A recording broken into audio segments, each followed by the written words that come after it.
સત નમન માં અને માતૃભૂમિને સૌથી પહેલા મારા વંદન એ કદાચ પિતાએ આપેલા શ્રેષ્ઠ સંસ્કારો પૈકી એક ગણી શકાય. તો આજે હું તમને પિતા વિશે કંઈક કહેવા માંગુ છું. આપણે સૌ જાણીએ જ છીએ કે દરેક કવિઓ તેમજ લેખકોએ માતા અને તેના માતૃત્વની ઉપમા આપી છે, પરંતુ આજ સુધી ક્યારેય પણ પિતા વિશે ઉપમા આપવામાં આવી નથી કે તેમના પર લેખ પણ લખવામાં આવ્યા નથી. બાળકો નાના હોય ત્યારથી મોટા થાય ત્યાં સુધી તેમને માતૃપ્રેમ નિબંધ આવે છે, પરંતુ આજ સુધી ક્યાંય પણ પિતૃપ્રેમ નિબંધ નથી આવ્યો. હું માતાનો વિરોધ નથી કરતી, પરંતુ પિતાનું મહત્વ કહેવા માંગુ છું. પિતા શબ્દ તો સૌ જાણે છે, પરંતુ તેનો મર્મ કોઈ જાણે છે નહીં. તો ચાલો આજે હું જણાવું. પિતા એટલે કે જેમ એક મકાનને ટકાવી રાખવા માટે મજબૂત પાયાની જરૂર પડે છે, તે જ પ્રમાણે એક સુંદર પરિવારને ટકાવી રાખવા માટે સાહેબ એક પિતાની જરૂર પડે છે. પિતાની હાજરી સૂરજ જેવી હોય છે. શું? પિતાની હાજરી સૂરજ જેવી હોય છે. સૂરજ ગરમ જરૂર થાય છે, પણ જો એ ના હોય ને તો અંધકાર છવાઈ જાય છે.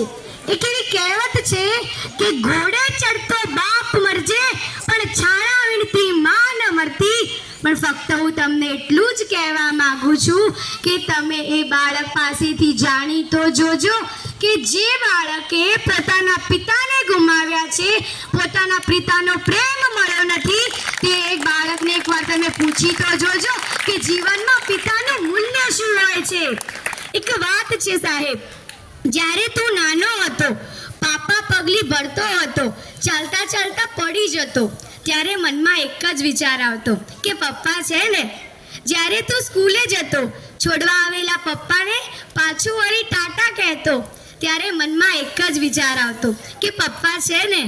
જ્યારે તું મોટો થયો, કોલેજ જતો, મોજ મસ્તી કરતો કે ક્યારેક કોઈ મૂંઝવણ અનુભવતો, ત્યારે મનમાં એક જ વિચાર આવતો કે પપ્પા છે ને.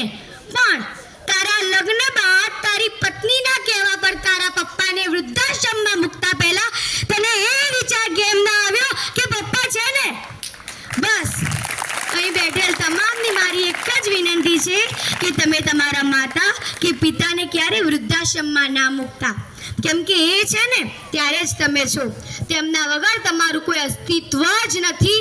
અને છતાં પણ જો તમારે જાણવું જ હોય ને સાહેબ કે પપ્પા વગર તમારી તાકાત શું છે, તો એકવાર તમારી જ શેરીમાં તમારા પપ્પા જોડે આંટો મારજો અને એક દિવસ એકલા આંટો મારવા જજો. ખબર પડી જ જશે કે જે દિવસે તમે એકલા હશો ને, અરે તમને બોલાવવાની વાત તો દૂર રહી, લોકો તમારી સામું પણ નહીં જુએ. માં ઘરનું ગૌરવ છે ને, તો પિતા ઘરનું અસ્તિત્વ છે. માં પાસે અશ્રુની ધારા તો પિતા પાસે સંયમ હોય છે. જો બે સમયનું ભોજન માં બનાવે છે ને, તો આખા જીવનભરના ભોજનની વ્યવસ્થા એક પિતા કરે છે.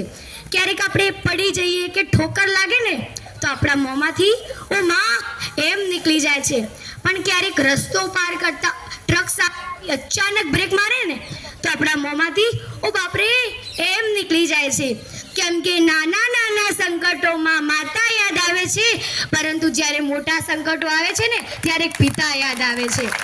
પણ હું એ કહેવા માંગુ છું કે મને મારા પપ્પા કરતા સાંજ વધારે ગમે છે. કેમ કે પપ્પા તો મારી માટે ફક્ત સારા રમકડા જ લાવે છે, જ્યારે આ સાંજ તો મારા પપ્પાને લઈને આવે છે. પિતા એક એવી વ્યક્તિ હોય છે કે જેના પડછાયા પાછળ દીકરીઓ રાજ કરે છે. બાપ એ હસ્તી હોય છે સાહેબ કે જેના પગરખાથી પણ તેની દીકરીને પ્રેમ હોય છે. જો માં એક એવી બેંક હોય કે જ્યાં તમે તમારા બધા જ દુઃખ જમા કરાવી શકતા હોય, તો હું કહું છું કે પિતા એક એવું ક્રેડિટ કાર્ડ છે જે બેલેન્સ ન હોવા છતાં તમને ખુશીઓ અઢળક મળે છે.